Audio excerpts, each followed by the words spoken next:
أعوذ بالله من الشيطان الرجيم. بسم الله الرحمن الرحيم. يا أيها المزمل قم الليل إلا قليلا نصفه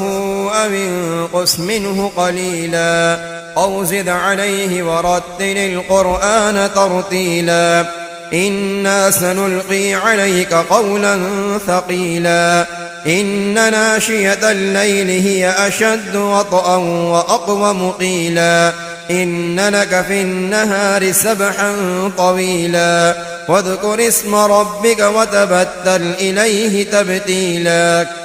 رب المشرق والمغرب لا إله إلا هو فاتخذه وكيلا واصبر على ما يقولون واهجرهم هجرا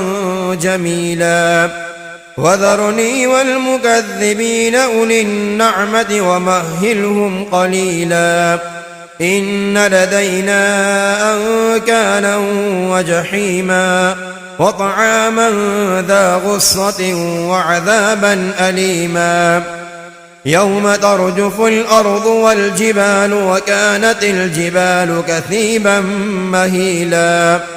إنا أرسلنا إليكم رسولا شاهدا عليكم كما أرسلنا إلى فرعون رسولا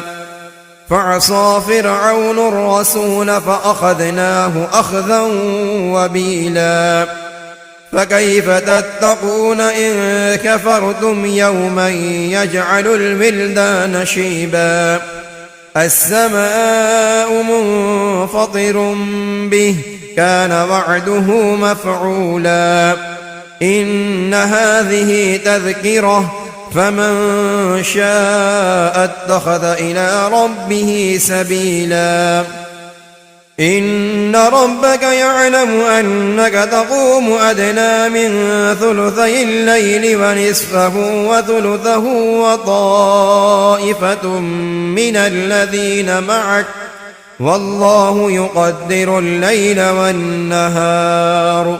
علم أن لن تحصوه فتاب عليكم فاقرؤوا ما تيسر من القرآن